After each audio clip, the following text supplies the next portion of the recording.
अचानक से एक स्कूल ट्रिप पर एक गॉडेस सभी स्टूडेंट्स को दूसरी दुनिया में समन कर लेती है, जिस दुनिया के वो हीरोज बनेंगे। पर टोका की स्किल सबसे कमजोर होती है, तो वो उसे सभी यूजलेस समझकर ऐसे डंजन में डाल देते हैं जहाँ से आज तक कोई जिंदा वापस नहीं आया। टोका एक प्रताड़ित लड़का है जिसे बचपन में उसके माँ बाप इतना ज्यादा पीटते थे कि वो अब सारी दुनिया से घबराया हुआ रहता है। वो अपने क्लासमेट से भी दूर रहता है ताकि कोई उस पर ध्यान ना दे। वहीं एक ट्रिप के दौरान क्लास के लीडर को एक लड़का परेशान करने लगता है और वो उसकी बुक वापस नहीं दे रहा था। पर वहाँ पे किसी को भी इस बात की नहीं पड़ी थी, यहाँ तक कि टीचर भी इस मामले में नहीं पढ़ना चाहता था। तो हार कर उसकी मदद करने के लिए टोका खड़ा हो जाता है और घबराया हुआ ओयामाडा से उसकी बुक को वापस देने को कहता है। ओयामाडा उसे देख के कहता है, अब तुम जैसा नल्ला भी मेरे सामने खड़ा होगा। वो उसकी भी बैंड बजाने ही वाला था, पर तभी पीछे से किरीहारा उसे पीछे हटने को कहता है। ओयामाडा उसके पास जाता है और रिक्वेस्ट करता है कि वो टोका को उसे सबक सिखाने दे, पर किरीहारा कहता है, हम सभी की तरह तुम टोका को इग्नोर करो, उस पे ध्यान देने की कोई जरूरत नहीं है और सोगो की बुक को वापस दे दो। तो हार मान के वो सोगो को बुक वापस दे देता है, पर बकचोदी नहीं रुकनी चाहिए, तो वो एक दूसरे स्टूडेंट को परेशान करने लगता है। आखिर में परेशान होकर टीचर उसे चुपचाप बैठने को कहते हैं। इसके बाद पूरी बस में शांति का माहौल हो जाता है, पर तभी सारे स्टूडेंट्स एक अजीब से रूम में टेलीपोर्ट हो जाते हैं। वो सभी कंफ्यूज हो रखे थे कि यहाँ हो क्या रहा है। तभी गॉडेस विशेस उनका स्वागत करने आती है और कहती है, बहादुर वॉरियर्स, हमारी दुनिया में आपका स्वागत है। वो बताती है कि जब भी डीमन एम्परर अपनी सेना के साथ उनकी किंगडम पर हमला करती है, वो हीरोज को समन करते हैं। 200 साल पहले हीरोज ने डीमन को खत्म कर दिया था, पर अब वो फिर से वापस आ चुका है, इसलिए उन्होंने दूसरी दुनिया से हीरोज बुलाए हैं ताकि वो उस डीमन एम्परर को हरा सके। पर स्टूडेंट्स को अभी तक इन सारी चीजों पे यकीन नहीं हो रहा था, पर क्योंकि उनका टीचर ठरकी था,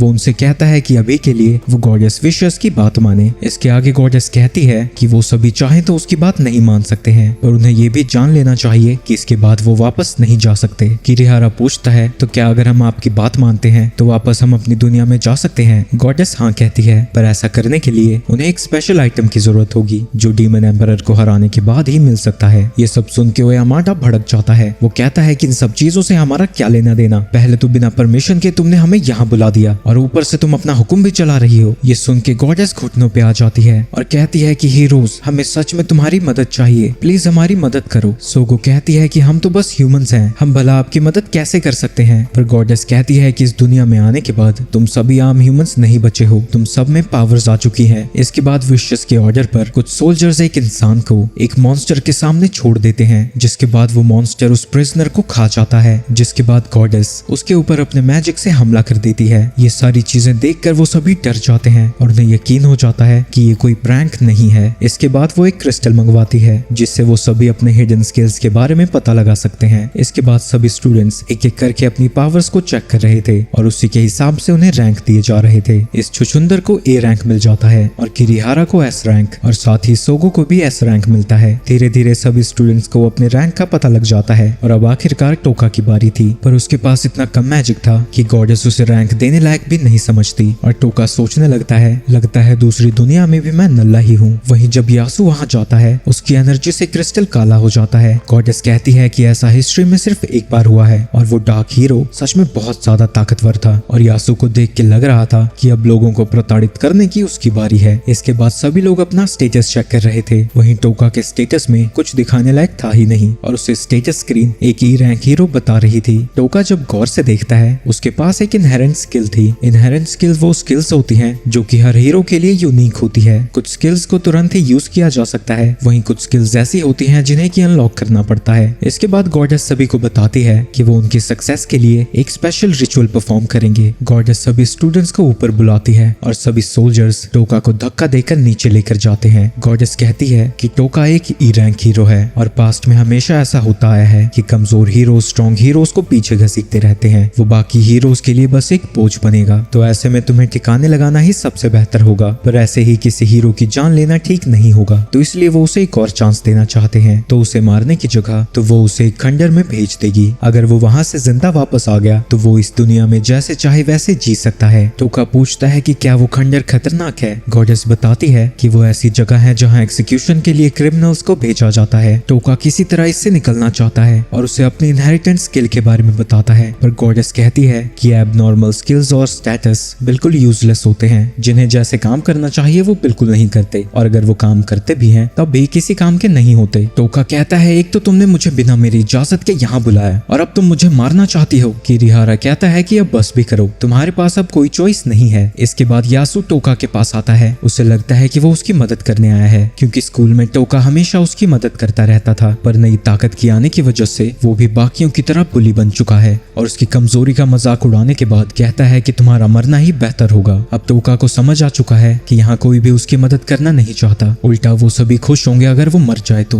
अब वो अपनी किस्मत को एक्सेप्ट कर लेता है और विशेष उसके लिए एक मैजिक बैग फेंकती है। पर तभी वहाँ सोगु खड़ी होती है और कहती है कि ये गलत है और वो गॉडेस को फिर से सोचने को कहती है, लेकिन गॉडेस ने अपना डिसीजन बना लिया था और वो उसे बेहोश कर देती है ताकि वो दोबारा कुछ ना बोल सके। टोका इस अत्याचार को बर्दाश्त नहीं कर सकता था, तो वो अपने अबनॉर्मल स्टेटस का यूज करके गॉडेस को पैरालाइज करना चाहता है, पर गॉडेस पे कोई असर नहीं होता, क्योंकि ये गॉडेस होने की वजह से वो अपने चारों तरफ हमेशा एक एंटी अबनॉर्मल शील्ड को बनाकर रखती है। इसके बाद किरीहारा उसे अपनी ताकत दिखाता है कि उन दोनों के बीच में कितना फर्क है, जिसके बाद सभी लोग उससे कहते हैं तुम्हारा मर जाना ही ठीक रहेगा। ये सब देख के टोका रोने लगता है, पर असल में वो जो नल्लापंती करता था वो सब एक एक्टिंग है। अपनी असलियत को उसने बचपन से ही छुपा कर रखा है, पर अब उसे और छुपने की कोई जरूरत नहीं है। टेलीपोर्ट होने से पहले वो गॉडेस से कहता है अगर मैं वापस जिंदा आ गया तो मैं तुम में से हर एक से बदला लूंगा। इसके बाद वो खंडर में टेलीपोर्ट हो जाता है। उस पाउच की मदद से वहाँ उजाला कर देता है। उसके चारों तरफ काफी सारे स्केलेटन्स थे और तभी अचानक से उसके ऊपर एक मॉन्स्टर हमला कर देता है, जिससे वो किसी तरह बच जाता है। वो बिना सोचे समझे बस भागे जा रहा था। भागते भागते उसका पैर फिसल जाता है और जैसे जैसे मॉन्स्टर उसके करीब पहुंचता है उसके दिल में डर नहीं था बल्कि नफरत और गुस्सा था उनके लिए, जिनकी वजह से उसकी हालत ऐसी हो चुकी है। उसके पास ना ही कोई यूजफुल स्किल्स है ना ही कोई वेपन, क्योंकि उसके अब नॉर्मल स्टेटस स्किल्स तो किसी काम के नहीं है, पर फिर भी वो कोशिश करता है और मॉन्स्टर के ऊपर पैरालाइज कास्ट कर देता है। और वो ये देख के हैरान था कि वो मॉन्स्टर सच में रुक जाता है, पर वो इसके बारे में ज्यादा नहीं सोचता और वहां से भागने लगता है। पर भागते भागते उसके सामने एक और मॉन्स्टर आ जाता है। उसे देखकर टोका फिर से पैरालाइज स्पेल का यूज करता है, जो कि इस बार भी काम कर जाती है। उसे लगा था पिछली बार तो बस तुक्का लग गया होगा, पर उसकी स्किल दूसरी बार भी चल गई थी, क्योंकि गॉडेस ने कहा था कि अब नॉर्मल स्किल्स का सक्सेस रेट बहुत कम होता है। इसके बाद जब वो अपनी स्टेटस देखता है उसका मैजिक लगभग खत्म हो चुका था। इसके बाद वो उस मॉन्स्टर पे पॉइजन का यूज करता है और इसका असर भी उस पर हो जाता है। उसे समझ नहीं आ रहा था कि उसके स्पेल्स इन मॉन्स्टर पर काम कैसे कर रहे हैं। इसके बाद उसके माना पॉइंट्स 0 हो जाते हैं और उसे नहीं पता क्या होगा अगर उसने फिर से अपनी स्किल यूज की तो। पर तभी वो पहले वाला मॉन्स्टर उसके स्पेल से आजाद होकर वहां पहुंच जाता है। इसके बाद टोका फिर से उस पर पैरालाइज स्पेल का यूज करना चाहता है, पर इस बार वो फेल हो जाता है, तो उसे उस मॉन्स्टर के अटैक्स को डॉज करना पड़ता है। और तभी सिस्टम उसे वार्न करता है कि वो एक स्पेल को एक से ज्यादा बार सेम टारगेट पर यूज नहीं कर सकता, तो वो मिनाटोर पे स्लीप कास्ट करता है, जिससे वो वहीं सो जाता है। जिसके बाद वो उस पे पॉइजन भी कास्ट कर देता है। वहीं क्योंकि उसके माना पॉइंट्स खत्म हो चुके थे, अब इन स्पेल्स के लिए उसकी एनर्जी यूज हो रही थी और वो बहुत ज्यादा थक रहा था, पर उसके सामने अभी भी बहुत सारे मॉन्स्टर्स हैं। ये देख के टोका एक एक करके उन सभी को पैरालाइज करना शुरू कर देता है, पर इसकी वजह से वो खुद को होश में भी बड़ी मुश्किल से रख पा रहा था। पर वो किसी तरह सभी मॉन्स्टर्स को पैरालाइज करना जारी रखता है, पर कुछ देर में ही वो बुरी तरह से थक चुका था, पर अभी भी वो मॉन्स्टर से घिरा हुआ है। उसे पता है कि अगर उसने एक और स्पेल का यूज किया तो वो बेहोश हो जाएगा, पर उसके पास कोई और चॉइस ही नहीं थी।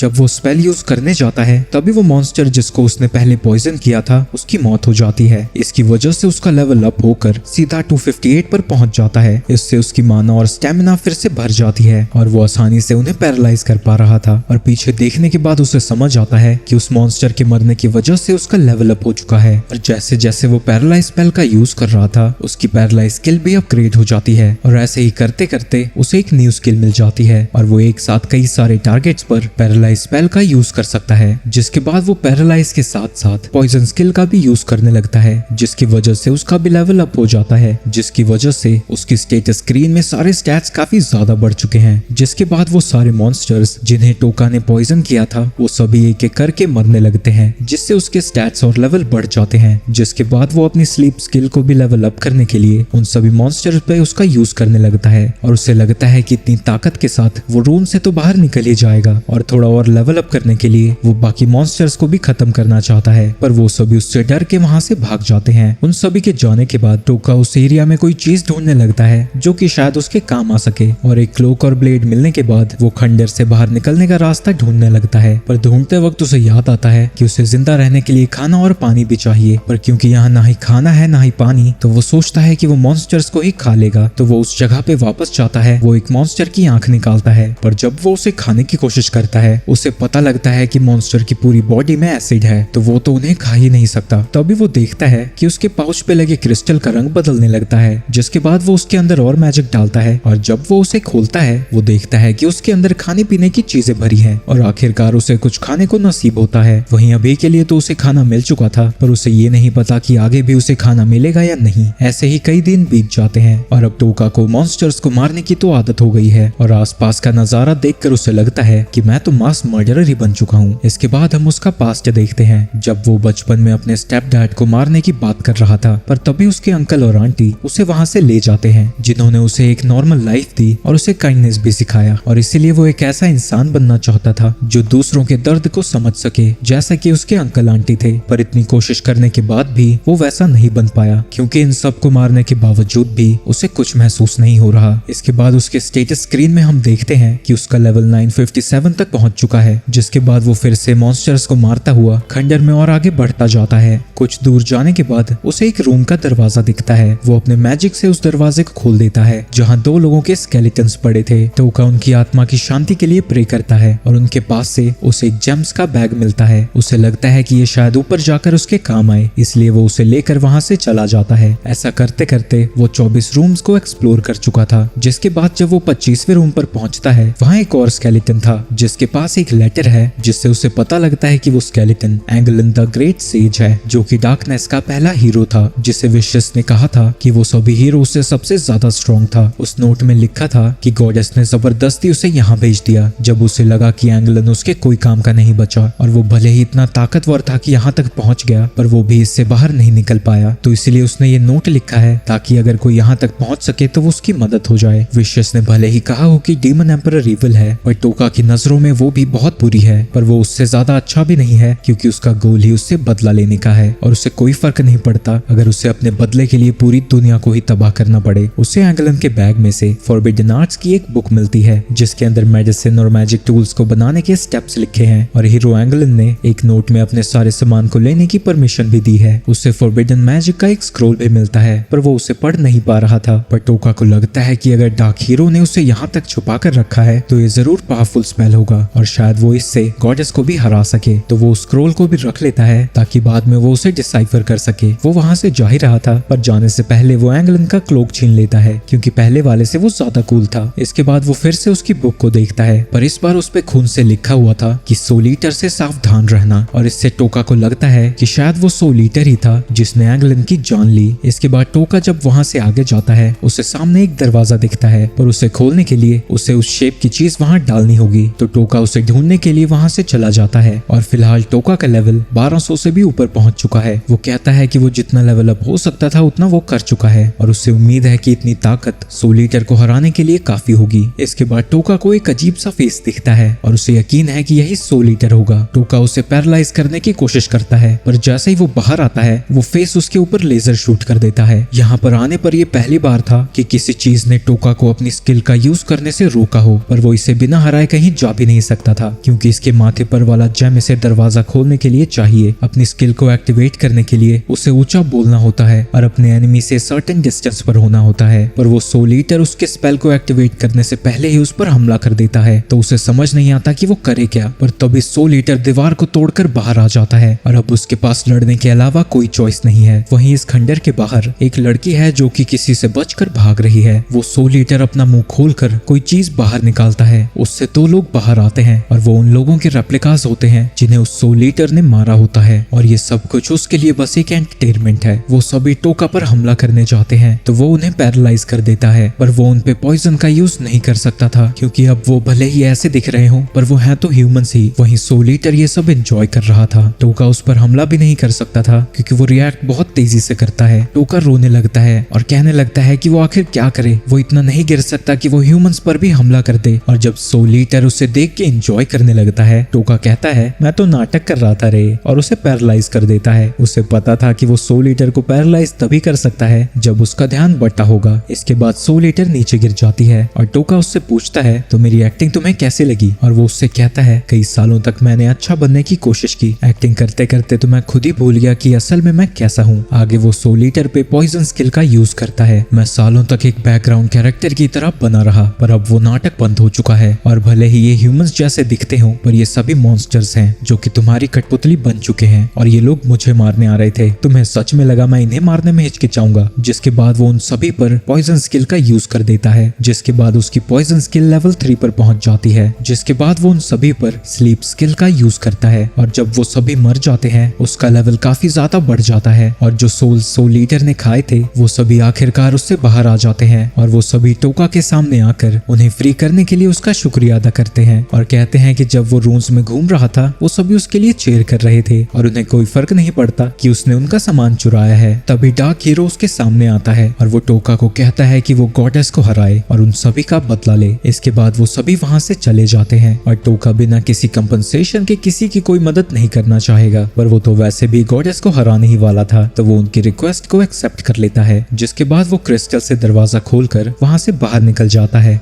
वहीं दूसरी तरफ टोका के क्लासमेट्स ट्रेनिंग कर रहे हैं। यामाडा एक वुल्फ बीस्ट को चेस कर रहा है, वहीं किरिहारा अपने एक ही अटैक से एक मॉन्स्टर को खत्म कर देता है और अब उसका लेवल 18 हो चुका है और यासु तो अपनी नई ताकत को कुछ ज्यादा ही एंजॉय कर रहा है। इसी दौरान काशिमा किसी मॉन्स्टर को नहीं मार पा रही थी, पर तभी वहां असागी आती है और उसे वार्न करती है कि अगर वो ऐसे ही खड़ी रही तो उसकी जान जा सकती है। असागी उससे ये बात करने आई थी कि कुछ ही देर में पूरी क्लास फैक्शंस में बच जाएगी क्योंकि सारी क्लास मतलबी लोगों से भरी हुई है, तो इसलिए जब क्लास इवेंचुअली डिवाइड होगी वो चाहती है कि काशिमा उसकी फैक्शन को ज्वाइन करे। आगे वो कहती है कि तुम्हारे पास ज्यादा ऑप्शंस है नहीं क्योंकि तुम एक डी रैंकर हो, तो तुम किरिहारा के एस रैंक को तो ज्वाइन नहीं कर सकती और टकाऊ सिस्टर्स तो अकेले काम करती है और रही सोगो तो वो तो जल्द ही मारी जाएगी, तो तुम्हारे लिए बेहतर यही होगा कि तुम हमारे फैक्शन को ज्वाइन करो और बदले में हम तुम्हारी टेस्ट में मदद करेंगे क्योंकि तुमने अभी तक अपने पहले मॉन्स्टर को नहीं मारा है, तो हम तुम्हारे लिए एक पकड़ कर ले आए। इसके बाद वो उसे उस मॉन्स्टर को मारने को कहती है, नहीं तो उसे भी टोका की तरह ठिकाने लगा दिया जाएगा। जिसके बाद काशिमा उस मॉन्स्टर को मार देती है और रोते हुए सोच रही होती है, टोका मुझे माफ करना, मैं तुम्हें बचाने के लिए कुछ नहीं कर पाई। किसी और जगह पे सोगो को होश आ जाता है और उसे उठते ही सारी बातें याद आ जाती हैं। वो विशस के पास कंप्लेंट करने जाती है, पर वो मगरमच्छ के आंसू रोते हुए कहती है कि कमजोरों को डिस्पोज करना उनके किंगडम की पॉलिसी है, तो इसमें वो कुछ भी नहीं कर सकती थी। इसके बाद वो बताती है कि सभी को टेस्ट किया जा रहा है कि वो डीमंस को मार भी सकते हैं या नहीं, और फिर से वो रोने की एक्टिंग करते हुए कहती है कि जो लोग टेस्ट में पास नहीं हुए उन्हें भी टोका की तरह डिस्पोज कर दिया जाएगा। सोगो कहती है कि उसे उसके तरीके बिल्कुल नहीं पसंद और एक एस रैंक हीरो होने के नाते वो उसके साथ एक डील करना चाहती है कि वो अपने फर्ज तभी निभाएगी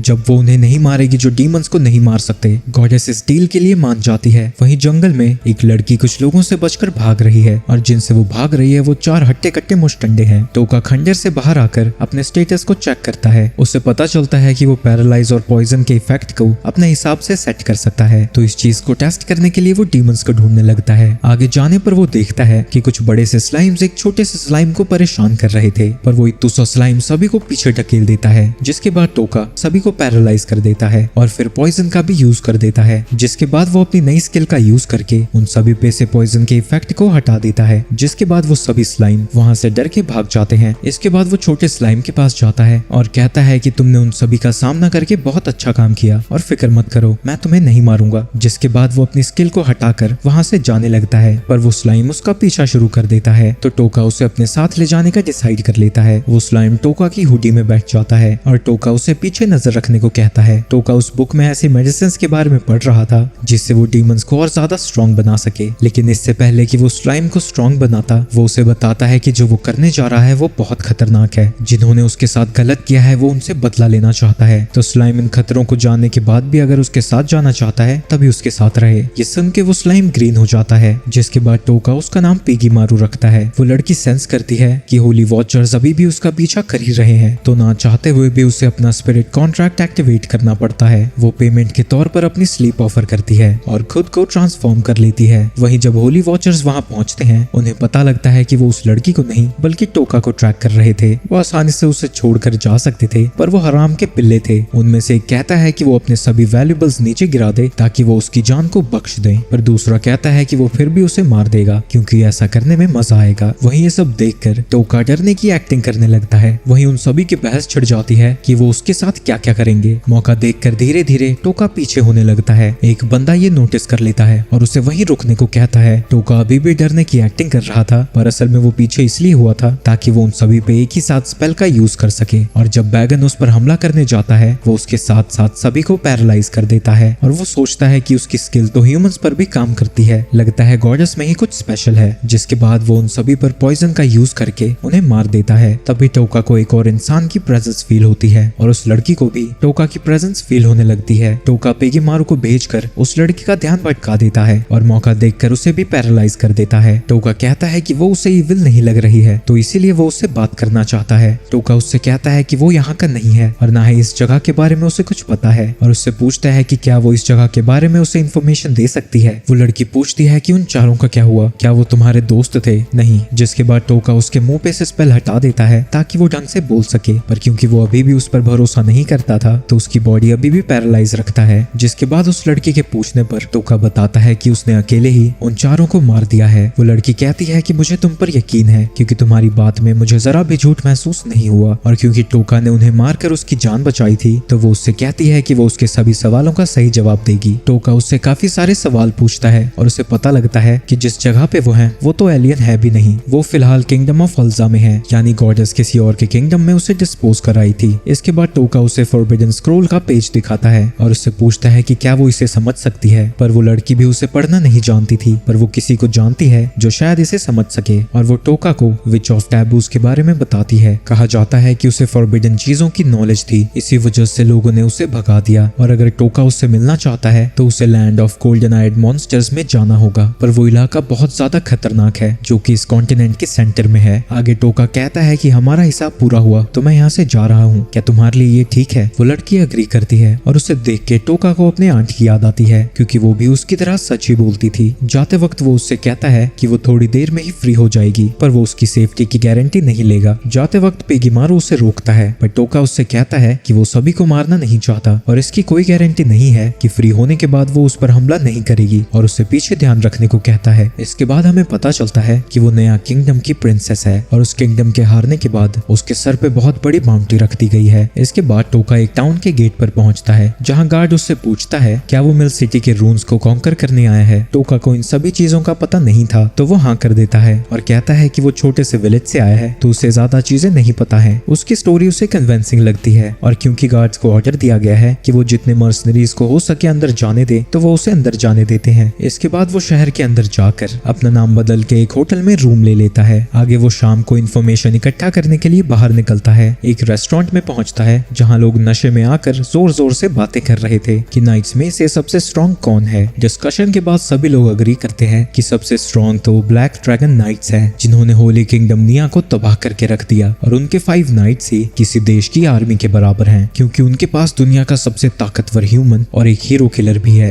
टोका घर आने के बाद डिसाइड करता है कि उसे सबसे पहले किसी ऐसे को ढूंढना होगा जो कि उस बुक को पढ़ सके और पेगीमारू को और ज्यादा ताकतवर बनाने के लिए उसे स्ट्रेंथनिंग पोशंस भी बनाने होंगे। और उसे याद आता है कि उस पोशन को बनाने के लिए उसे स्केलेटन किंग के बोन्स चाहिए और उन नशेड़ियों की बातों से उसे पता लगा था कि ये उसे मिल्स के खंडरों में मिल जाएगा। अगले दिन सभी मर्सनरीज एक जगह इकट्ठे होते हैं जहाँ क्रीड हार्कले सभी से कहता है कि मिल्स के खंडरों में एक नई लेयर मिली है जिसमें कि वो सभी से रिक्वेस्ट करता है कि वो इस ड्रैगन आई के कप को ढूंढे और जो भी उस कप को वापस लेकर आएगा उसे 300 गोल्ड कॉइन्स मिलेंगे और अगर वो कुछ और भी वापस लेकर आते हैं उन चीजों को भी वो अच्छे दामों में खरीदेंगे और डीमंस को हराकर उन्हें जो भी मटेरियल्स मिलेंगे वो खुद के लिए रख सकते हैं, यानी टोका स्केलेटन के बोन्स को खुद के लिए रख सकता है। इसके बाद सभी रजिस्ट्रेशन के लिए लाइन में लग जाते हैं। वहाँ एक लड़का एक लड़की को छेड़ने लगता है और वो सेरेसी थी। वो उससे पूछती है कि तुम्हें चाहिए क्या। उसकी आवाज सुन के वो कहता है तुम्हारी आवाज तो किसी प्रिंसेस जैसी लग रही है। ये सुन के सभी लोग उसी के बारे में बात करने लगते हैं जिसके पोस्टर्स हर जगह लगे हैं। आगे वो कहता है कि वो सेरेस से मिला हुआ है और वो बहुत सुंदर है, पर जब उसने उसे डिनर के लिए इनवाइट किया उसने उसकी बहुत ज्यादा बेइज्जती की थी। सेरेस कहती है कि तुम ये सब मुझे क्यों बता रहे हो। वो बंदा कहता है कि उसने मुझे इतना घटिया ट्रीट किया था कि मुझे उसकी शक्ल अच्छे से याद है। सेरेस कहती है कि जो आप मुझे समझ रहे हैं वो मैं नहीं हूँ। तो वो बंदा उसे अपने कानों को दिखाने को कहता है, पर जब वो उसका कपड़ा हटाता है उसके कान एल्फ की तरह नहीं थे बल्कि इंसानों की तरह थे। उसे देख के टोका पहचान जाता है कि ये वही है जिससे वो जंगलों में मिला था। वहीं इस चोमू को यकीन नहीं हो रहा था कि ये कोई और है। वो कहती है कि मेरा नाम मिस्ट है। अब तो तुम्हारे लिए सब कुछ क्लियर हो गया ना। वहाँ खड़े सभी लोग कहने लगते हैं ये कितना बड़ा चोमू है, ये किससे क्या समझ रहा था। और बेइज्जती होने के बाद उसे वहाँ से भागना पड़ता है। रजिस्ट्रेशन खत्म होने के बाद टोका वापस जा रहा था, पर रास्ते में उसे सैरस मिल जाती है। टोका उसे वार्न करता है कि जो भी वहाँ हुआ गलत हुआ, पर वो इंसान तुम्हारे खिलाफ बहुत ही ज्यादा नफरत भरे हुए है और तुमने उससे पंगा लेके गलत कर दिया, तो इसलिए इसके बाद तुम्हें सावधान रहना होगा। सैरस कहती है कि वो जानबूझकर लोगों को ऐसे ट्रीट करती है क्योंकि अगर वो उनसे अच्छे से बात करेगी तो वो उससे मिलने आते रहेंगे। टोका कहता है कि वो समझ सकता है कि वो ऐसा क्यों करती है। इसके बाद वो उससे पूछता है कि खंडर में जाने से पहले उसे किन चीजों की तैयारी करनी होगी और उसकी मदद के लिए वो उसे पेमेंट भी देगा। और क्योंकि ट्रैवल के लिए सैरस को पैसे चाहिए थे, वो इसके लिए मान जाती है। जिसके बाद वो दोनों ही एक दूसरे को अपना नकली नाम बताते हैं। टोका कहता है कि हम दोनों ही जानते हैं कि हमारा नकली नाम है, पर हमें असली नाम जानने की कोई जरूरत भी नहीं। जिसके बाद सैरस रूम्स में जाने से पहले टोका को वो सभी चीजें दिलाती है जिसकी उसे जरूरत पड़ सकती है और उसकी मदद के बदले टोका उसे 3 सिल्वर कॉइंस दे देता है। सैरस कहती है कि जितना उसने सोचा था ये उससे ज्यादा है, पर क्योंकि उसे पैसों की जरूरत थी वो इन्हें ले लेती है। तभी सैरस गिरने लगती है। टोका के पूछने पर वो बताती है कि वो कई दिनों से सोई नहीं है, पर उसे फिक्र करने की कोई जरूरत नहीं है। जिसके बाद वो वहाँ से चली जाती है। अगले दिन टोका खंडर के अंदर चला जाता है जहाँ मर्सनरीज मॉन्स्टर से डर के भाग रहे थे, पर टोका बड़ी आसानी से पैरालाइज और पॉइजन का यूज करके उस मॉन्स्टर को मार गिराता है। और जो लोग वहाँ से भागे थे वो अपने एक साथी को लेकर वहाँ वापस आ जाते हैं और उस मॉन्स्टर को मरा हुआ देख के हैरान हो जाते हैं। वहीं अंदर जाते वक्त टोका सोच रहा था कि उस डंजन के मुकाबले यहाँ के डीमंस बहुत कमजोर हैं, जिसकी वजह से उसे ज्यादा एक्सपीरियंस पॉइंट्स भी नहीं मिल रहे। तभी टोका उसी घोंचू को अपने साथियों से बात करता हुआ सुनता है जिसका सैरस ने मजाक उड़ाया था। वो अपने साथियों के साथ उसको मारने की प्लानिंग कर रहा है। उसे खुंदक चढ़ी हुई है कि वो लड़की उसका मजाक उड़ाने के बावजूद भी जिंदा कैसे है, और वो प्लान बनाता है कि वो जानबूझकर उसे डीमंस के आगे फेंक देगा ताकि वो उसके सामने तड़प तड़प कर मर जाए। तभी वहाँ टोका आ जाता है। उन्हें लगता है कि उसने उनकी सारी बातें सुन ली और वो उसे मारने के लिए आगे बढ़ने लगते हैं। टोका कहता है रुक जाओ, ये मेरी गलती है कि मैं गलत समय पे गलत जगह पहुंच गया, पर वो घोंचू फिर भी उस पर हमला करने चाहता है। तो टोका उनके ऊपर पैरालाइज और पॉइजन का यूज करता है। टोका कहता है कि मुझे लोगों को मारना बिल्कुल भी नहीं पसंद, पर तुम जैसे लोगों को मारने में तो अलग ही सुकून मिलता है। वो घोंचू कहता है कि मैं इसका तुमसे बदला जरूर लूंगा। अबे ओ झंडू, मुझे पता था तू यही बोलेगा, इसलिए तुम्हारी कहानी का अंत यही होने वाला है। उनके पास काफी सारे डीमंस आ जाते हैं और उन्हें खा जाते हैं। वहीं टोका लास्ट फ्लोर में जाने से पहले आराम करने की सोचता है। 3 घंटे के बाद वो उठता है और पिगीमारू का शुक्रिया अदा करता है रखवाली करने के लिए। वो अगले फ्लोर में जाने के लिए रूम से बाहर निकलता है, पर उससे सामने एक एडवेंचरर्स की टीम मिलती है जो कि उसे वार्न करते हैं कि यहाँ वो संभल कर जाए क्योंकि इन खंडरों में कुछ बहुत ही अजीब हो रहा है। कमजोर और ताकतवर मॉन्स्टर्स सभी एक ही तरह से मर रहे हैं और कोई ये पता नहीं लगा पा रहा है कि उनकी मौत का कारण क्या है। वहीं लिली जो कि उनकी लीडर है, उसके लिए अपने साथियों की जान की कीमत किसी भी आइटम को ढूंढने से ज्यादा है, तो इसीलिए वो वापस जा रहे हैं। वो टोका से भी पूछती है कि क्या वो उनके साथ आना चाहेगा, पर टोका मना कर देता है। तो वो सभी उसे गुड लक बोल के वहाँ से चले जाते हैं। वहीं टोका सोच रहा था कि इन डीमंस को तो मैंने ही मारा है और जैसे जैसे लोगों को इस बारे में पता लगेगा यहाँ पर और कम लोग आएंगे और इससे तो मेरा ही फायदा है। इसके बाद टोका को डीमन आई का कप मिल जाता है और उसके पास में ही एक स्टैचू था और उसे लगता है कि अगर उसने उस कप को उठाया तो वो स्टैचू जिंदा होकर उस पर हमला कर देगी। तो इसलिए टोका पहले ही उस स्टैचू पर पॉइजन स्किल का यूज करता है जो कि उसके असर से जल्द ही मर जाता है और टोका उस कप को उठा लेता है। इसके तुरंत बाद ही वहाँ सैरस आती है और वो निराश हो जाती है कि वो पहले यहाँ तक नहीं पहुँच पाई, पर टोका उसे वो कप दे देता है। तो सैरस उससे पूछती है कि उसे इसके बदले क्या चाहिए क्योंकि इसकी कीमत तो 300 गोल्ड पीसेस है, पर टोका कहता है कि उसे कुछ भी नहीं चाहिए और सैरस को सलाह देता है कि वो जल्दी से वापस जाकर रेस्ट करे। पर सैरस कहती है कि वो इतनी कीमती चीज को ऐसे ही नहीं ले सकती। तो टोका उससे कहता है कि वो कभी कप में इंटरेस्टेड था ही नहीं, जो उसे चाहिए वो उसे खंडर के और अंदर जाकर मिलेगा। तो सैरस कहती है कि वो उसकी बॉडीगार्ड बनकर उसके साथ चलेगी। टोका उसकी आंखों में देखकर समझ जाता है कि वो पीछे नहीं हटने वाली। तो वो कहता है कि तुम मेरे साथ चल सकती हो, पर मेरी कुछ शर्तें हैं। तुम मुझसे कोई भी पर्सनल सवाल नहीं पूछोगी और यहाँ से आगे और भी खतरा हो सकता है, तो तुम्हें अपना ध्यान खुद ही रखना होगा। सैरस कहती है कि उसे सारी शर्तें मंजूर है और उसे बचाने के लिए वो अपनी जान भी दांव पर लगा सकती है। जिसके बाद वो दोनों अंदर चले जाते हैं जहाँ सैरस एक बड़े से मॉन्स्टर को बीच में से काट देती है। टोका उसकी तारीफ करता है और उससे पूछता है कि कुछ मॉन्स्टर्स की आंखें गोल्डन होती हैं, बल्कि कुछ की नहीं होती। इन दोनों में आखिर फर्क क्या है? सैरस बताती है कि गोल्डन आई मॉन्स्टर्स के पास बहुत सारे एक्सपीरियंस पॉइंट्स होते हैं, इसलिए दूसरी दुनिया से आए हीरोज अपने लेवल को बढ़ाने के लिए उन्हीं को मारते हैं। और आगे वो बताती है कि हीरोज को ह्यूमंस को मारकर कोई एक्सपी नहीं मिलती। इसके बाद वो नॉन गोल्डन आई डीमंस के बारे में बताती है कि वो नॉर्मल ह्यूमंस होते हैं और वो ह्यूमंस के साथ फ्रेंडली रिलेशनशिप्स भी बना सकते हैं। लेजेंड्स के अकॉर्डिंग डीमन एम्परर एक मैजिकल एनर्जी रेडिएट करता है और जो भी मॉन्स्टर इससे अफेक्ट होते हैं वो बहुत ही खूंखार और खतरनाक हो जाते हैं और उनकी आंखें गोल्डन हो जाती हैं। इससे पहले कि वो और आगे बढ़े, टोका सेरेस से कहता है कि उसे रेस्ट करना चाहिए। सेरेस कहती है कि वो रेस्ट कैसे कर सकती है जबकि वो उसकी बॉडीगार्ड है, पर टोका के कहने पर वो लेटने के लिए मान जाती है, जहाँ वो अपनी पावर से उसे सुला देता है। वहीं टोका को लगता है कि वो होली किंगडम निया की नाइट्स की कैप्टन है, सेरा साशरेन। वहीं जिन ब्लैक ड्रैगन्स ने निया किंगडम को तबाह किया था वो सेरेस को ढूंढ रहे हैं, जहाँ उन्हें 4 लोगों की लाश मिलती है जिन्हें टोका ने मार गिराया था, पर उन्हें लगता है कि उन्हें सेरेस ने मारा है और उनका लीडर जिसका की नाम सिविट है वो एक्साइटेड है उससे लड़ने के लिए। जब सेरेस उठती है उसे समझ नहीं आता कि वो सो कैसे गई, क्योंकि उसका कॉन्ट्रैक्ट तो अभी भी इफेक्ट में है। इसके बाद वो दोनों स्केलेटन किंग को ढूंढने चले जाते हैं, जहाँ टोका को एक रूम से कुछ आवाज आती है तो वो दोनों वहाँ से पीछे हट जाते हैं और उस रूम को तोड़कर स्केलेटन किंग बाहर आ जाता है। उसे देख के टोका बता सकता है कि वो अभी तक जितने भी मॉन्स्टर से लड़े हैं स्केलेटन किंग उनसे कहीं ज्यादा ताकतवर है। सेरेस को लगता है कि वो उसे हरा सकते हैं अगर वो उसके चिन के सिल्वर हिस्से को टारगेट करें तो, पर वो फिर भी बहुत ज्यादा ताकतवर है। अगर सेबर टूथ पार्टी के सभी मेंबर्स भी आ जाएं तब भी उसे हराने में उन्हें बहुत मुश्किल होगी। आगे सेरेस कहती है, मेरी एक रिक्वेस्ट है, मैं एक एबिलिटी यूज करने वाली हूँ जिससे मेरे चारों तरफ एक आर्मर आ जाएगा, जिससे मेरी फिजिकल एबिलिटीज कई गुना बढ़ जाएगी। पर वो इन सारी चीजों को टोका को एक सीक्रेट रखने को कहती है। इन सब के बावजूद भी सेरेस को लगता है कि वो स्केलेटन किंग से उसे नहीं बचा पाएगी, तो अगर चीजें बिगड़ने लगती है उसे यहाँ से भाग जाना चाहिए। इसके बाद स्केलेटन किंग उन पर हमला करने जाता है, पर टोका उसे पैरालाइज करके पॉइजन दे देता है और सोचता है कि ये बस यहाँ के डीमंस के मुकाबले ही ताकतवर है। जिन डीमन से मैं लड़कर आया हूँ वो इससे कहीं ज्यादा ताकतवर थे। ये सब देख के सेरेस हैरान रह जाती है। वहीं टोका थोड़ी देर बाद स्केलेटन किंग के बोन को ढूंढ लेता है। सेरेस पूछती है, क्या तुम स्केलेटन किंग को ढूंढ रहे थे? टोका हाँ कहता है और कहता है कि बाहर जाने के बाद वो उसके सभी सवालों के जवाब दे देगा जो उसे सही लगेंगे। वो वहाँ से जा ही रहे थे तभी पिगीमारू उसे एक तरफ इशारा करता है जहाँ से टोका को एक अंडा मिलता है। पिगीमारू उसे अपने साथ ले जाने को कहता है, जिसके लिए टोका मान जाता है। वहीं दूसरी तरफ एक खंडर में टोका के क्लासमेट्स मॉन्स्टर से लड़ रहे थे, जहाँ लड़ाई के दौरान एक लड़की का हाथ कट जाता है। वहीं सोगुन मॉन्स्टर से लड़ने में हिचकिचा रही थी, तभी यामाडा और किरिहारा आकर साथ में मिलकर उस मॉन्स्टर को हरा देते हैं, पर उनके हमले से उनके क्लासमेट्स पर भी खतरा आ गया था, पर सही वक्त पे सोगो उन्हें बचा लेती है। किरिहारा कहता है कि ये डीमंस ताकतवर तो हैं, पर मुझसे ज्यादा नहीं, अब मैं लेवल 24 तक पहुंच चुका हूँ। वहीं सबके सामने सेरेस कप ऑफ ड्रैगन आई को ले आती है। इसके बाद वो टोका के पास वापस आती है और बताती है कि उसे कल सुबह तक वो उसे पेमेंट दे देंगे, इसलिए आज के लिए वो यहीं रुक रही है। तो टोका कहता है कि इसका मतलब तुम आज फ्री हो, मैं तुमसे कुछ अकेले में बात करना चाहता हूँ, इससे तुम्हें कोई प्रॉब्लम तो नहीं? सेरेस को कोई प्रॉब्लम नहीं है, तो वो आज रात 8 बजे उसे अपने रूम पर बुलाता है। रात को टोका पिगीमारू के लिए स्ट्रेंथनिंग पोशन बना रहा था और जैसे ही वो बन जाता है वहाँ सेरेस पहुंच जाती है। सेरेस जैसे ही अंदर आती है टोका सीधा कहता है कि वो उसे अपने बॉडीगार्ड की तरह हायर करना चाहता है। टोका कहता है कि इसमें हम दोनों का ही फायदा है, क्योंकि फिर तुम्हें पैसों की चिंता नहीं करनी पड़ेगी। पर वैसे देखा जाए उस कप के बदले जितना तुम्हें पैसा मिलेगा उसकी वजह से काफी समय तक तुम्हें पैसों की चिंता नहीं करनी होगी, पर फिर भी शायद तुम्हें और पैसे की जरूरत पड़ सकती है। आगे वो बताता है कि उसका गोल फॉरबिडन विच से मिलना है और इसके लिए उसे गोल्डन डीमन जोन में जाना होगा,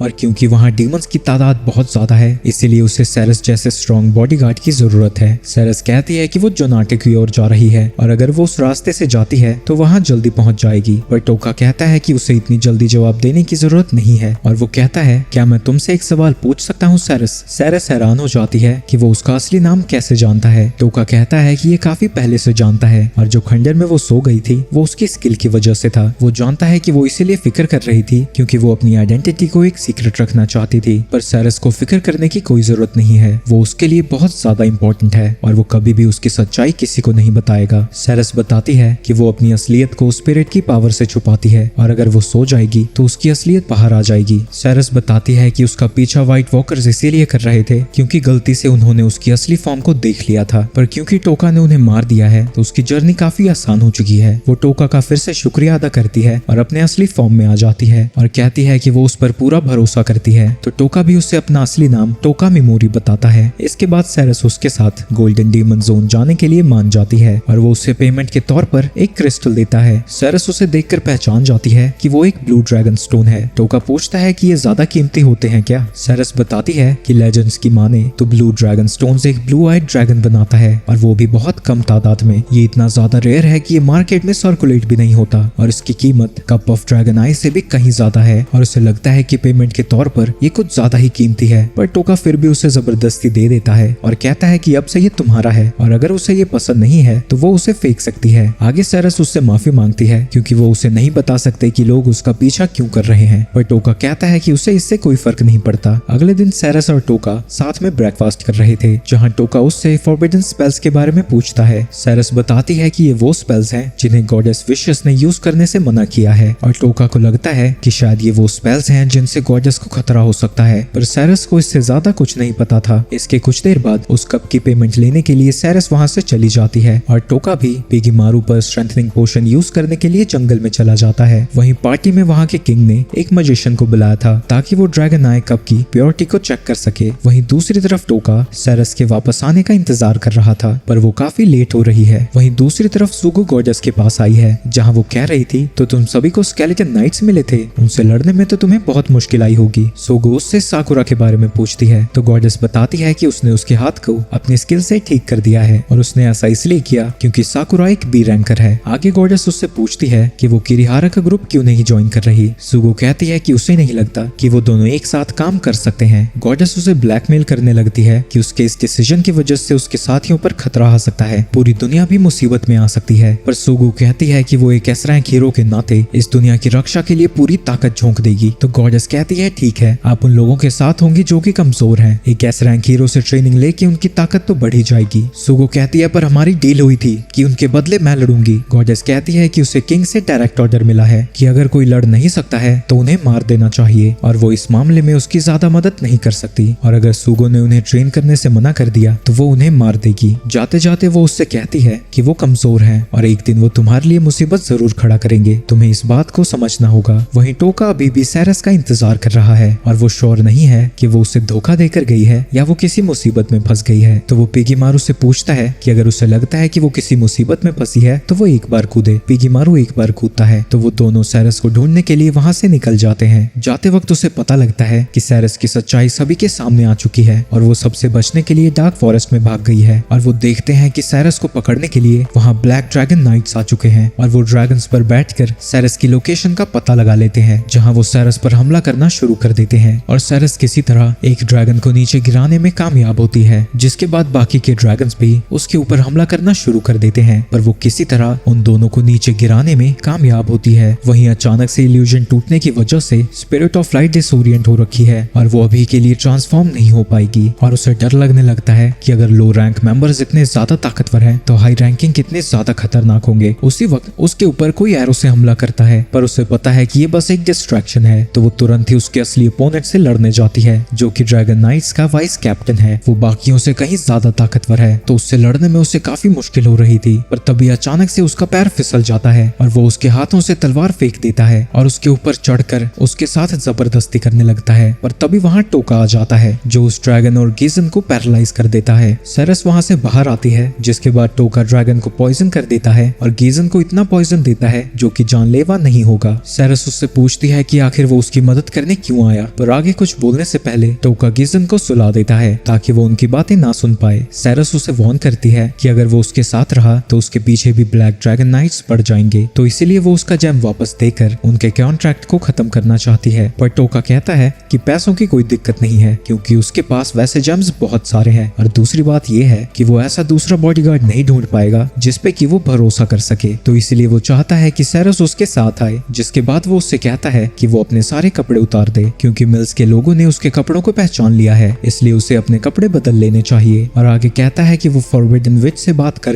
सेरेस की असलियत छुपाने को कह सकते हैं, तो इसीलिए उन्हें गोल्डन डीमन जोन में जाना होगा। सेरेस उससे पूछती है कि वो उसके लिए इतना कुछ क्यों कर रहा है। टोका कहता है तुम्हारा ऑरा बिल्कुल मेरी आंट जैसा है, तो अगर मैंने तुम्हें यहाँ अकेला छोड़ दिया तो मुझे ऐसा लगेगा जैसे मैं अपनी आंट को छोड़ गया हूँ। जिसके बाद सेरेस भी उसके साथ जाने के लिए मान जाती है। तभी वो ड्रैगन मर जाता है और टोका गीजन के ऊपर से अपनी स्लीप स्पेल को हटा देता है। टोका उनसे कहता है कि अगर वो उनके सभी सवालों का सही जवाब देगा तो वो उसकी जान को बख्श देंगे। गीजन कहता है तुम्हें क्या लगता है तुम ब्लैक ड्रैगन नाइट से पंगा लेकर बच जाओगे। सेरेस पूछती है कि उसे मारना कौन चाहता है। गीजन कहता है ठीक है मैं तुम्हें बताऊंगा क्योंकि मैं देखना चाहता हूँ कि तुम कैसे रिएक्ट करोगी जब तुम्हें सच्चाई का पता लगेगा। पर तभी गीजन को कोई मार देता है और आसमान में ब्लैक ड्रैगन नाइट्स पहुंच चुके हैं। टोका सोचता है कि वो सभी मेरी रेंज से बाहर हैं और वो बंदा बहुत ज्यादा खतरनाक लग रहा है। सिविट सेरस को अपना इंट्रोडक्शन देता है और बताता है कि दुनिया उसे ह्यूमैनिटी स्ट्रॉन्गेस्ट भी बुलाती है। सेरस कहती है कि ये तो 5 ड्रैगन नाइट्स हैं। वहीं टोका सोच रहा था ये तो 4 ही है, 5वां कहाँ है। वो सभी नीचे उतर जाते हैं और सिविट कहता है देखो ऑरवन, मैंने उसका मुंह बंद कर दिया। ऑरवन कहता है कि क्या हमें सच में उसे मारने की जरूरत थी? तुम्हें अपने लालच को कंट्रोल में रखना चाहिए क्योंकि ऑर्टोला इसके बारे में जरूर पूछेगा। वहीं पास्ट के सीन में हम सिविट को देखते हैं जो किंग ऑर्टोला के पास जाकर उसके किंगडम के सबसे स्ट्रॉन्गेस्ट को मांगता है और ये चीज ऑर्टोला सपने में देख रहा था और वो घबरा कर उठ जाता है। ऑर्टोला कहता है कि सेरस, तुम्हें देखकर इस बूढ़े शरीर में फिर से जवानी आ जाती है। वैसे मुझे तुम्हारे जाने का दुख नहीं है, पर जब मैं ये देखता हूँ कि कोई और आदमी तुम पर अपना हक जमा रहा है तो मैं सोचता हूँ इससे अच्छा तो तुम मर ही जाओ। और तब सेरस को पता लगता है कि किंग ऑर्टोला ने ही ब्लैक ड्रैगन्स को उसे मारने के लिए भेजा है। वो सभी बात करने लगते हैं कि ऑर्टोला ने सब कुछ उन्हीं पर छोड़ा हुआ है, तो वो सेरस को पहले पकड़कर अपने आदमियों को दे देंगे और जब उनका मन भर जाएगा वो उसको मार देंगे। और वन कहता है कि वो ऐसा नहीं कर सकते क्योंकि ऑर्टोला चाहता है कि वो उसकी लाश को सही सलामत उसके पास लेकर जाए। सिविट सेरस से कहता है तुम फिक्र मत करो, मैं तुम्हें अपनी जिंदगी वापस पाने का एक आखिरी चांस दूंगा। अगर तुम मुझसे लड़ाई में जीत जाती हो तो तुम्हारी जिंदगी बख्श दी जाएगी। तुम अपनी स्पिरिट रेगेलिया के साथ मुझसे लड़ सकती हो। पहले तो मैंने वैसे यही सोचा था, पर अब तुमसे ज्यादा इंटरेस्ट मुझे इस लड़के में है। और वो टोका से पूछता है कि वो है कौन। वहीं टोका सोच रहा था कि मेरी रेंज से बाहर है और ये उस सोल ईटर से तो कहीं ज्यादा स्ट्रॉन्ग है। मेरे सर पे तो मौत मंडरा रही है। वहीं सिविट उससे पूछता है तुम स्माइल क्यों कर रहे हो। वहीं टोका को भी नहीं पता था कि वो ऐसे मौकों में मुस्कुराने क्यों लगता है। जिसके बाद वो सिविट को अपना नकली नाम बताता है। सिविट कहता है कि तो तुम मुझे अपना असली नाम नहीं बताओगे, लगता है तुम्हारी कोई मजबूरी है। एक बंदा सिविट से पूछता है कि आपको उसमें इतना इंटरेस्टिंग क्या लग रहा है। सिविट कहता है कि तुम्हें क्या ये अजीब नहीं लग रहा कि ये 5 ड्रैगन नाइट्स के सामने खड़ा है और इसकी आंखों में जरा भी डर नहीं दिख रहा, जरूर इसमें कोई ताकत है। टोका उससे पूछता है कि क्या तुम किसी ऐसे को ढूंढ रहे हो जो तुम्हें लड़ाई में सेटिस्फाई कर सके। सिविट कहता है कि तुम बिल्कुल सही समझे, अगर तुम ताकतवर को ही ढूंढ रहे हो तो ऐसे तो बहुत लोग हैं। एलियन किंगडम की गॉडेस को ही देख लो। बैकवर्स एम्पायर और एलियन किंगडम के बहुत अच्छे रिलेशंस हैं, तो इसीलिए हम उस पर हमला नहीं कर सकते। आगे वो कहता है कि गॉडेस ने जिन हीरोज को बुलाया है वो उनसे लड़ने के लिए बहुत एक्साइटेड है। आगे सिविट कहता है सेरस, अब मेरा तुमसे लड़ने का कोई इरादा नहीं है, तो अपना सिर ही मेरे हवाले कर दो ताकि मैं उसे निया की प्रिंसेस कटिलिया के सामने रख सकूं। तुम्हें पता है कि बाकोस एम्पायर ने अपनी पॉलिसीज को चेंज करके निया किंगडम पर हमला क्यों किया था? ये सब कुछ तुम्हारे लिए हुआ है क्योंकि पुराने होली किंग ने तुम्हें गॉडेस को देने से मना कर दिया था। मैं सिर्फ उन्हीं से लड़ना पसंद करता हूँ जो कि स्ट्रॉन्ग होते हैं, तो चुपचाप हमारे साथ चलो। तभी टोका के दिमाग की बत्ती जलती है और वो सिविट से पूछता है तुम्हें जिससे खतरा होगा तुम उसी से लड़ोगे ना? मैं तुमसे लड़ूंगा। तुमने कहा था ना तुम हीरो से लड़ने के लिए एक्साइटेड हो, तो मैं तुम्हें बता दूं मेरा असली नाम टोका मिमोरी है और मैं दूसरी दुनिया से आया हुआ हीरो हूँ। ये सुन के सभी लोग हैरान हो जाते हैं। सिविट समझ जाता है कि अब तक उसे उससे अजीब सी फीलिंग क्यों आ रही थी और उससे पूछता है कि वो यहाँ कर क्या रहा है। टोका कहता है कि वो बुलाए हुए हीरो से थोड़ा अलग है, इसलिए अकेला काम कर रहा है और उसे गॉडेस ने ही ऐसा करने को कहा है। उसने जो कुछ भी कहा था उसमें कुछ भी झूठ नहीं था, तो सिविट को उस पर शक नहीं होगा। सिविट पूछता है कि तुम अलग क्यों काम कर रहे हो। टोका बताता है कि वो बाकी सभी से अलग रैंक पर है। सिविट को लगता है कि ऐसा इसलिए है क्योंकि गॉडेस उसे स्पेशल समझती है। सिविट उससे पूछता है कि वो क्या चाहता है। टोका बताता है कि वो उसे जाने दे क्योंकि वो बहुत ही जल्दी ताकतवर बनकर उसे मार डालेगा। वो इतना ज्यादा ताकतवर बन जाएगा कि गॉडेस भी उसके सामने कुछ नहीं होगी। सिविट उससे पूछता है कि वो आखिर ताकतवर बनने कैसे वाला है। टोका बताता है कि वो गोल्डन डीमन जोन जाने वाला है क्योंकि गॉडेस ने उससे कहा था कि उसे बाकियों से अलग रास्ता अपनाना होगा और वो इसीलिए पूरी तरह से आजाद है। ये बातें भी उसकी पूरी तरह से सच थी क्योंकि गॉडेस ने उससे कहा था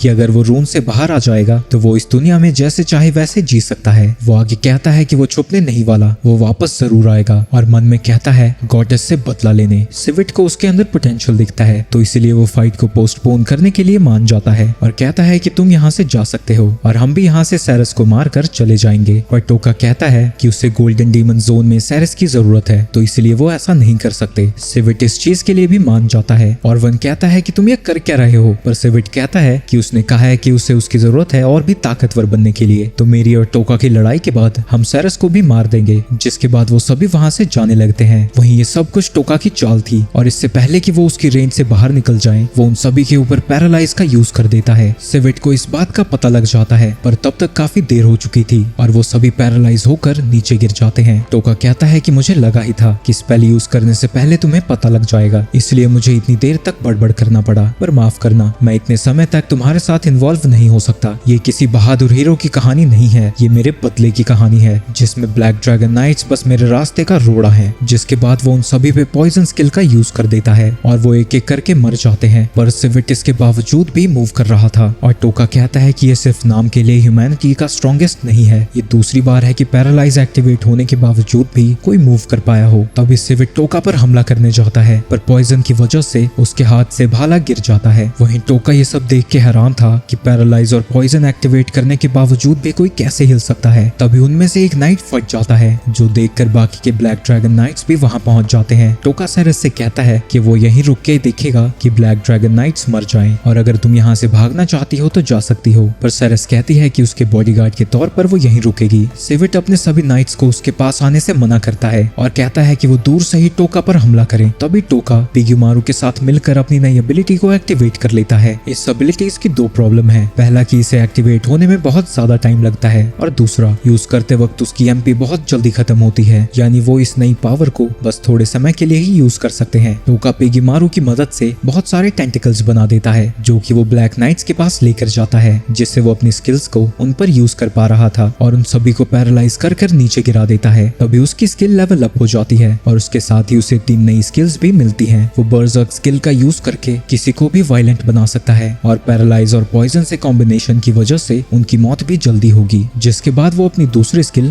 डार्क्स को यूज करता है जिससे वो अपने अपोनेंट को अंधा बना सकता है। उन्हें मारते हुए टोका सोच रहा था और वो ने पैसों के लिए सेरेस को मारने का सोचा और श्वेस अपने लोगों की हवस मिटाने के लिए सेरेस का यूज करना चाहता था। ऐसे हराम के पिल्लों को तड़पा तड़पा कर मारने में मुझे कोई तकलीफ नहीं है। एक एक करके वो सभी मर जाते हैं और टोका अपनी स्किल को डीएक्टिवेट कर देता है। पर सिविट अभी भी जिंदा था। टोका उसे देखकर कहता है कि तुम सच में कितने ज्यादा ताकतवर हो। पर कुछ देर बाद सिविट भी मर जाता है। अब क्योंकि वो सभी मर चुके थे कोई भी सेरेस आश्रयन के बारे में नहीं जान पाएगा। पर सेरेस कहती है कि अभी भी एक इंसान जिंदा है जो कि कुछ समय में ही सिविट से भी ज्यादा ताकतवर हो जाएगा, जिसे कि सभी हीरो किलर कहते हैं और अब वो हमें पागलों की तरह ढूंढ रहा होगा। टोका पूछता है कि जिन ड्रैगन्स पर ये चारों बैठकर उठ रहे थे वो बाकी ड्रैगन से अलग थे, तो मुझे लगता है कि मैंने हीरो किलर को तो पहले ही मार दिया। सेरेस ये सुन के हैरान हो जाती है कि उसने हीरो किलर को भी इतनी आसानी से मार दिया। वहीं दूसरी तरफ टोका के क्लासमेट्स अपने लेवल को बढ़ाने के लिए रूम्स के बाहर इंतजार कर रहे हैं और सोगू ने अभी तक अपनी यूनिक स्किल को इस्तेमाल करना नहीं सीखा है। तभी वहाँ एक लड़की आती है जो बताती है कि वो गॉडेस विशेस की तरफ से यहाँ आई है। वो कुछ दिनों तक बिजी रहने वाली है तो उसकी जगह पर वही उन पर नजर रखने वाली है। यामाडा उसके पास आता है। तुम कहना क्या चाहती हो? क्या तुम्हें लगता है तुम हमसे ज्यादा ताकतवर हो? तो वो लड़की एक ही झटके में यामाडा को बेहोश कर देती है। उसका हमला इतना तेज था कि किसी को पता भी नहीं लगा क्या हुआ। न्यान कहती है कि मेरे इंट्रोडक्शन के लिए इतना काफी होना चाहिए और वो उन सभी से कहती है हम सभी कैपिटल में वापस जा रहे हैं और लगता है तुम न्यू फेस में एंटर करने के लिए तैयार हो। रात को टोका सेरेस को सब कुछ बताता है कि वो गॉडेस से इतनी नफरत क्यों करता है और वो बदला लेने के लिए किसी की भी जान ले सकता है। सेरेस को भी गॉडेस ऑफ एलियन के तौर तरीके पसंद नहीं है और इसलिए वो उसकी मदद करना चाहती है। टोका कहता है कि ये लड़ाई मेरी है, वैसे भी ये तुम्हारी बिलीव्स के खिलाफ है। पर सेरेस कहती है कि क्योंकि उसने उसकी जान बचाई है वो किसी भी तरह उसकी मदद जरूर करेगी। वहीं दूसरी तरफ न्यान गॉडेस को सारी रिपोर्ट देती है, जिसके बाद गॉडेस अपना पैर आगे करती है और न्यान को अपनी लॉयल्टी प्रूव करने के लिए उसे चाटने को कहती है और कहने लगती है कि वो दिन दूर नहीं है जब डीमन एम्परर और हीरोज के बीच का युद्ध शुरू होगा।